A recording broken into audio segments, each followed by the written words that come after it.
Right, so here we are again and another Ianseo video. In this video we're going to look at adding participants and assigning those participants to targets. I'm looking at participant kind of management all under this section of the menu. In the last video we looked at the creating a competition and we went through all of these sections, setting up images, session, field crews, divisions, classes, targets and things like that. We also looked at Ianseo protection and slightly looked at exports and things. So if you want to know anything about that, look at the previous videos on that, please. But let's kick off straight with our participants. So we've created our competition. I'm just going to open the one up that we looked at previously. And then we're going to just look at the first option on here, participants list simple. Now this lists all of your participants that are in your competition or tournament, and at the moment obviously we've got none in here whatsoever. So if I just go up to this little add arrow here, or add link there should I say, then I get a pop-up window. So I've got my pop-up window, and on this pop-up window there are all the fields that we need to enter to add a participant into the competition. Okay, now you can do this manually or you can load them up via copy and paste or spreadsheet, and I'll show you that in a second. But if you want to enter them manually or enter them one at a time or edit them, then this is the screen that you'll find yourself in. Okay, so the first thing we need to do, we don't need to set the status at the top here unless you want to, and that's going to basically indicate to you if a person can't participate, maybe they've not paid or they've got incomplete documentation. You could choose any of those options, but we're going to leave it blank. All we really need to do, we've only got one session at the moment, so we're going to allocate this person to session 1. You don't have to enter a target position at the moment. You can manually do that, but we'll make it easy on ourselves and we'll make the program allocate the targets for us. What we are going to need is a bib number here. Now sometimes this could be, certainly in England, it could be your archery GB number, but it could be your unique country's archery number, whatever you have in your country, or you could create your own kind of just a basic sequential number for this bib number if you wanted to, which I will, and I'll just put a 1 in there. Actually, I'll put 1, 2, 3, 4, 5, 6, and then my family name is the surname, and then my first name, and then my date of birth doesn't have to go in, but it does help, especially if you've got juniors and things in there as well, because it will work out your class for you, what age class you're going to go into. Obviously you've got my gender here and my country. Now the country can be just the name of a club if you want to. If it's just a sort of a club shoot and you've got other clubs coming to shoots, you could put the clubs in there, or you could actually put the name of the country if it's kind of an international shoot as well. And there are certain other country 2 and 3s in there as well if you wanted to add more details or subcategorize those people, first of all by country and then by something else. You could add something else in there, but for this one I'm basically just going to type in, I'm a bit limited on the space there on the country, can't even put archery blog in there, but I'm just going to put archery B in there for that one. Okay, probably in the short name which will go a bit longer, it's probably looking for a code. So if I go ARB, it's taken that out for me, archery space blog. Okay, so I've entered that in, and then my division is obviously my bow type. So for me, I'm going to put recurve, and it's picked out men's, probably because of the gender over here, and it's put me onto a default target type, which in this one we looked at earlier would be my triple spot. These can all be set to yes. These are for qualifiers and head-to-heads, but we don't worry about that at the moment, just leave those to yes. And then we've got wheelchair. This is a yes or no question, and again this will make sure that the wheelchair person is on their own and there's no one coming before or after them when it allocates them a target position. Okay, and crossbow, not tried this, but I think if you set this, it will give them their own target as well. It won't put you on a target with someone else. Email, you don't have to enter because it doesn't get into any printouts, but you can enter the email, but it will only be seen by you. And then once you save, you should see this add to my record. So that's all the data that you need. So the status, we've got a nice tick there, green tick. Session 1, my bib number, family name, my gender, my country code, and then my division, so recurve, men, and my target type is default. Okay, so then we could just go on and we could add another one and keep going like that if you wanted to. You can also search for people. If you've got a lot of people to look for, you want to change something, you can search for them at the bottom there. But what I actually want to do now is show you how to import these archers many at a time. So I'm just going to remove my archer that I just entered. So we're going to go back to participants and we're going to come all the way down to athlete sync.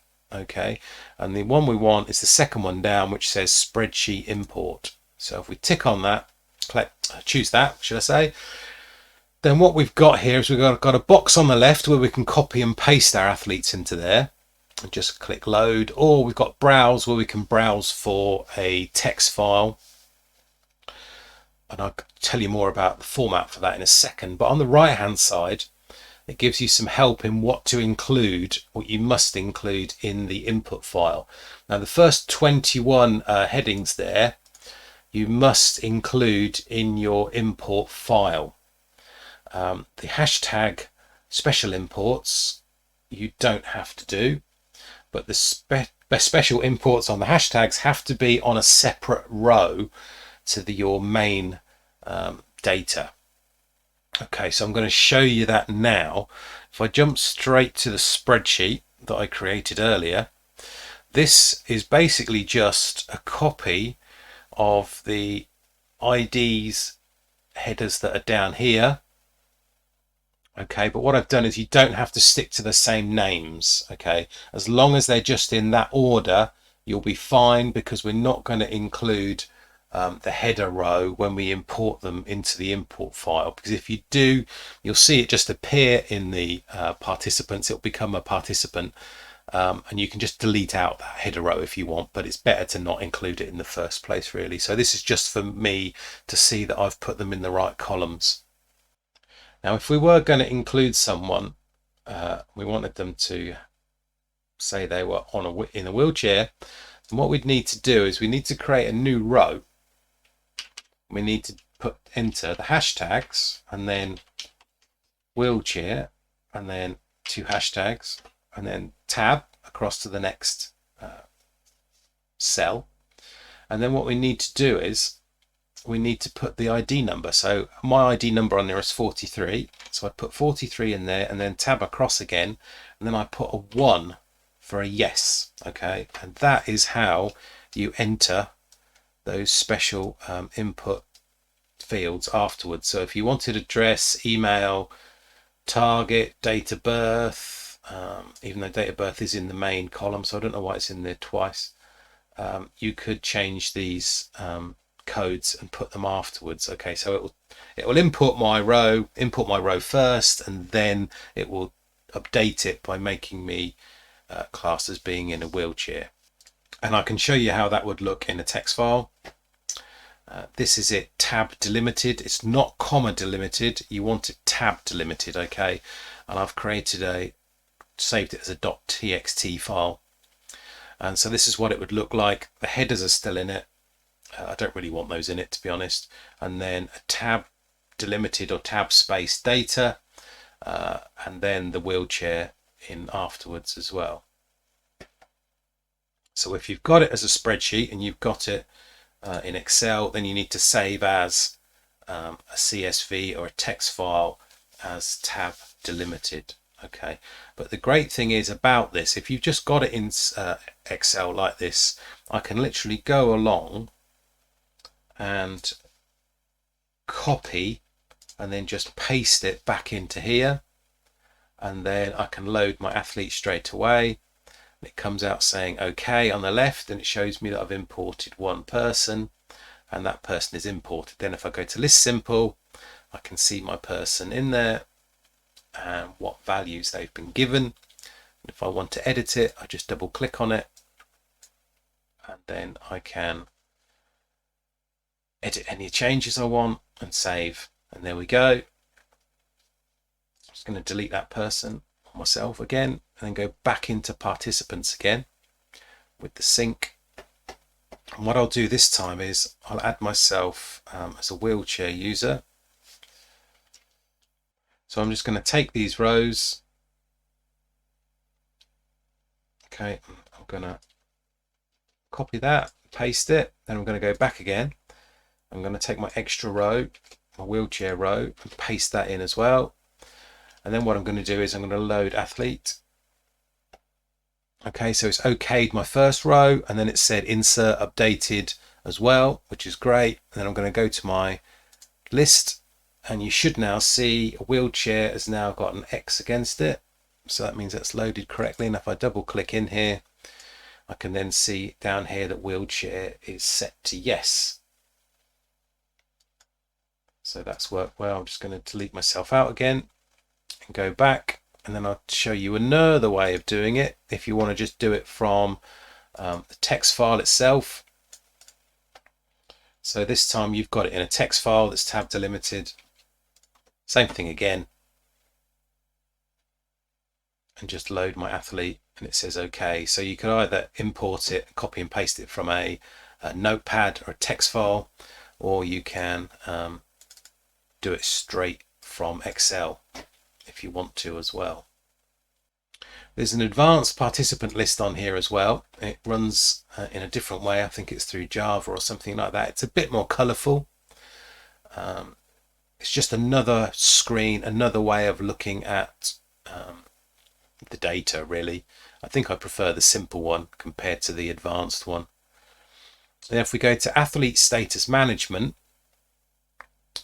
this is if some of your participants have got a different status. So if I set my participants to say they can't participate, and then save that, and then go back into my status management, we can now see, because I've given myself a different status, that I'm in this list now. So it's just a way to display and find those people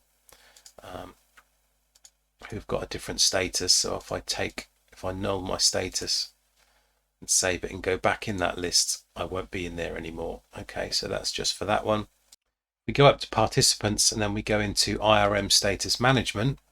This is a screen where you can add notes to a certain person, and if you go to the drop down here, you can change their status to did not finish for certain reasons, or did not start, or if they were disqualified as well. So you can update them in that one. Okay, we've done the athlete sync.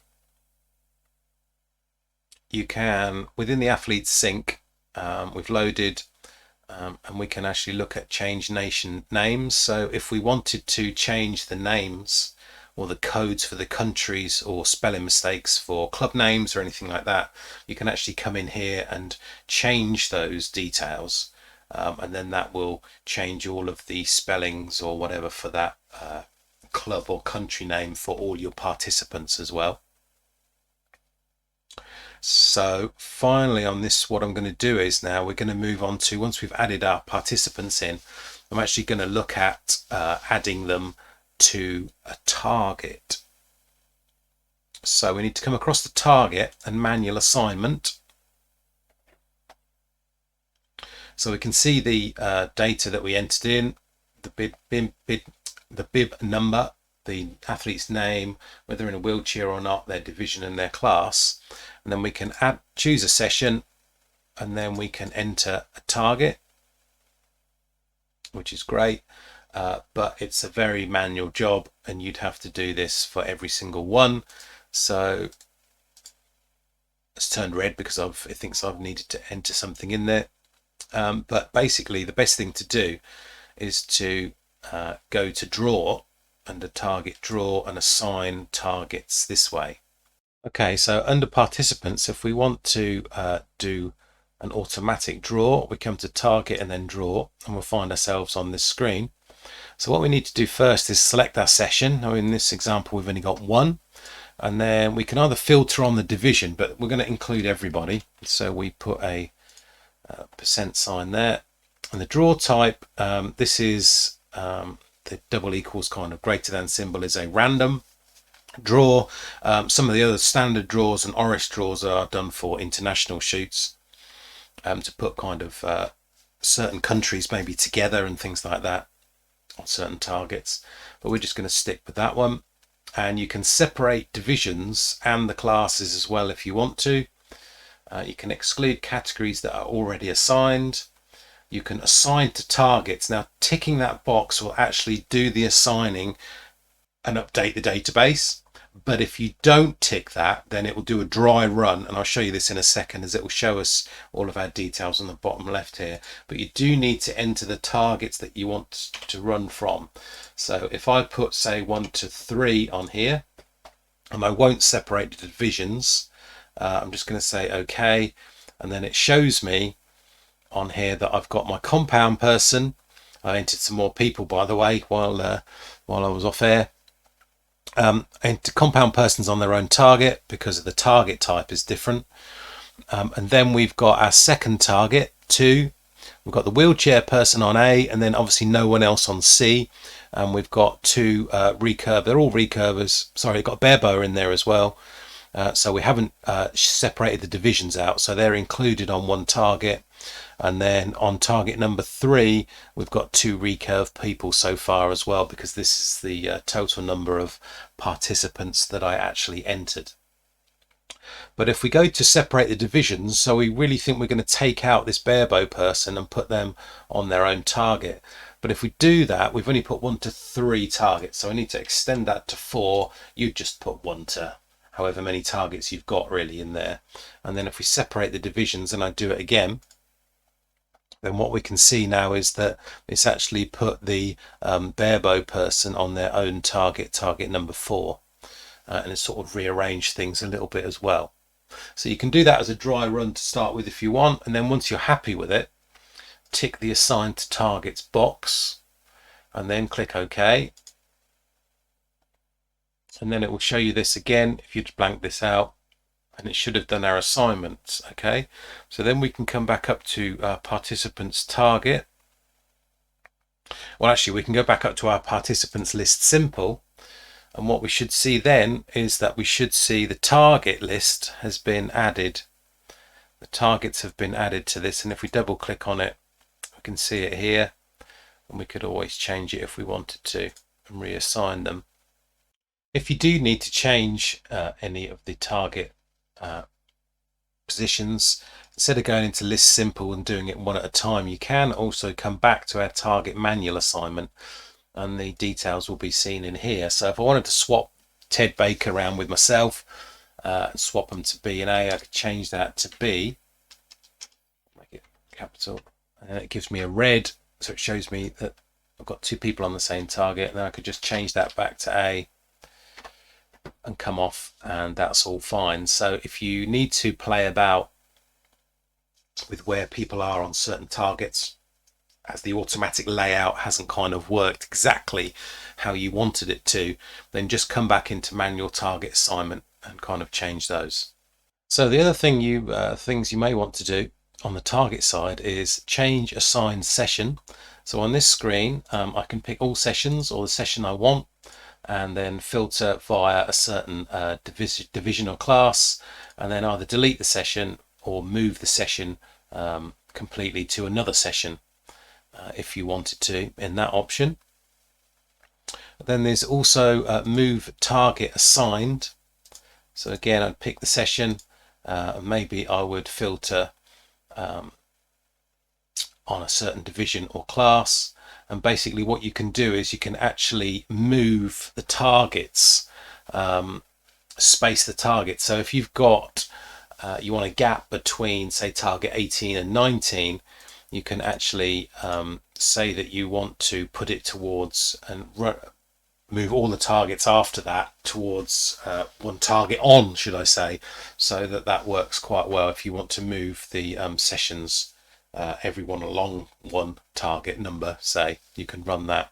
So that's what that screen is for. So the target assignment by rank, this is quite useful if you want to move certain archers who are ranked from first position to, I don't know, top 20 archers, and you want to move them to another session, then you could do that.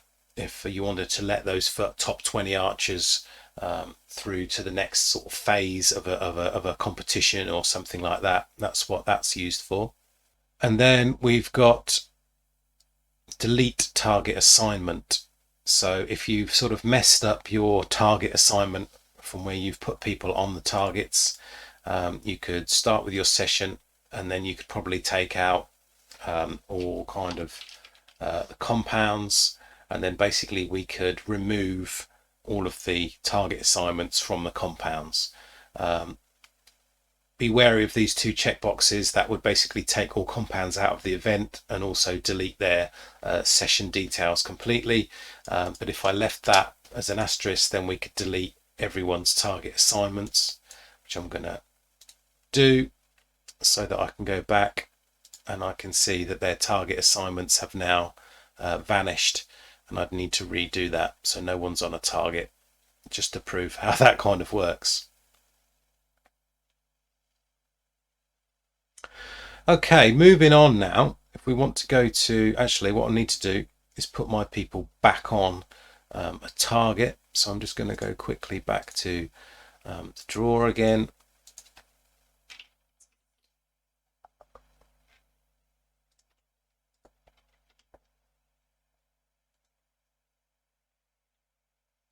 So we're going to go to stats now in the menu and have a look at some reports. So on the stats here now I can see various details, and we're going to look at these first three reports on the left here. So classes and divisions. I can basically see from this what bow types I've got. It's just a good overview to see how many people are in kind of each category. So recurve, compound, bare bow, and how many people I've got, and the kind of classes and divisions on that one. And then if we go back, awards and events, this one is mainly used for basic stats, but basically I've got sort of finals and team finals in here as well, and stats for the club, so I can see which clubs or countries even are sending certain, how many archers they are sending. So that's that report in the stats club side as well there. You can even get a list of people's birthdays out if their birthday falls on that day, based on the date of birth field, if you ever entered that in. So that's the stats option there for those reports. And if you come down under stats, there's printout. That printout is also available under its own menu. But if you come into here, it basically gives you your participant list. So the first one you want to go for if you want to get your target list is participant list ordered by target. You can then get lists out where there's no empty targets, or by certain target types, by country, alphabetical order. But if we go for the top one here, this is the traditional kind of target lists you'd see. Obviously it looks a bit strange because I've only entered a few participants, but basically you can see where the Ianseo basically assigned my people onto my targets on there. Okay, I've got 24 targets, so it shows me the whole thing. So other reports on this screen include participants lists grouped by country. So you can see I did put some sort of oddball codes in here, so it's kind of grouped them by country on that one. Got the list in alphabetical order, so in here it's based on surname and it's been split up in alphabetical order. And then we've got a list grouped by category, so we've got bare bow, compound and recurve That's then ordered by, it looks like, by alphabetical order of the surname, the athlete's surname. And finally, the participant lists warnings. If you remember, you could set a different status to say that their documentation was incomplete, or perhaps that means they haven't paid. Then if you had anyone with a status, that would come out onto this report. Finally, on this screen at the bottom here, there are some other reports here as well, but at the bottom here, these are filters relating to each of the reports up here. So if you do want to filter by sessions or by country on the country report, or by participant lists in different ways, in different categories, or if you wanted to list just the compounds or just the bare bows or something like that, you could do that, or just for people who got a warning against them, or just a target list for, say, session 1 and not all sessions, then you could filter your reports that way as well. Okay, so that's pretty much everything that you need to know really about the participants and adding them in and adding them to a target and everything like that. In the next video, we'll look at printing out scorecards and entering in the results. I hope you enjoyed the video. If you did, give it a like, and if you haven't subscribed to the channel, please remember to subscribe. Thanks a lot. See you soon.